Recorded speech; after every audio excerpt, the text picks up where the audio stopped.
whatever you want to call it, like the universe, like an act of God, right? Like all of a sudden you got like a check coming in, you're like, hey, we can get started doing this.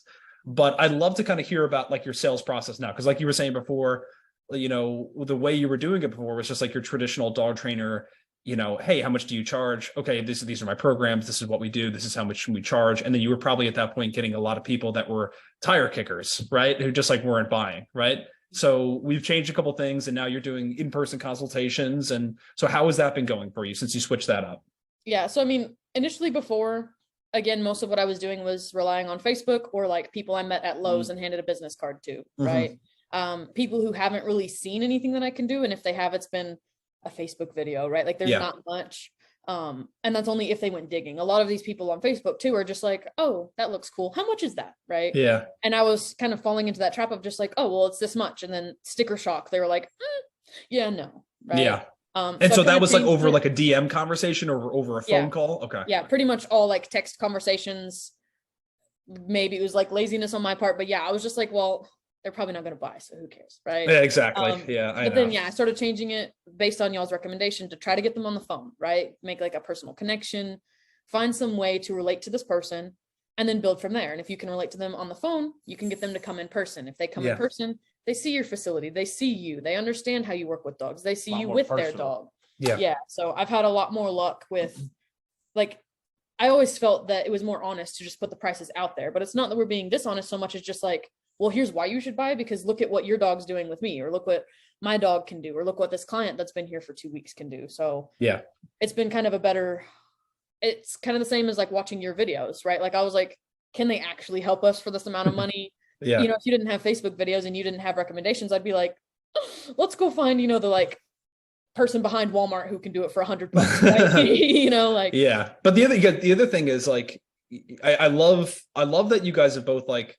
just gone headfirst into really buying into kind of like what we were preaching a little bit, because I know it's not easy, to be like, I've been doing things a certain way for a long time, and now who's this person coming along telling me that I need to do it differently, requiring more work, more effort for me and stuff like that. But it's like the proof is in the pudding, and the results are really all that matter, And so there's the age-old saying in sales that people buy from people that they know, like, and trust, right? So you don't know somebody who you just see their Facebook ad and you're sending them a DM, and they've, at that point, if somebody is just asking you for pricing over like a Facebook ad or a DM or something like that, they've made it totally like they're purchasing a commodity, like they're buying a barrel of oil, and it's like you're selling it for $100 and the person down the street selling it for $90. It's the same barrel of oil. Dog training's not like that, right? It's a very personal thing. People want to know who they're working with, who they're spending time with, who their fur baby is going to live with for 4 weeks, right, for a board and train. And so they want to make sure that they really know who this person is. And so, yeah, I mean, I think that just by, taking the time to talk with them over a call and then meet with them face to face, I mean, as you guys have seen, it makes all the difference in the world. Yeah. Like, so on that personal note of like having a personal relationship with the client, like even the people who don't buy from us, like now we've gotten like 2 or 3 different calls from possible clients after an evaluation. They get the price, they go home, they talk to their significant other, and they'll even call us back and be like, hey, yeah, that's a little bit more than we originally planned on. I don't think we can do it. But like, there's just the fact that they actually call back and tell you in person, over the phone, it's like, hey, yeah, we're not going to go ahead and go forward. Yeah, like they don't ghost out as much as they used to. Yeah. We are taking the time to be personal with them. Yeah. Which, as a socially anxious person, that was a struggle, like, oh, I have to talk to this person.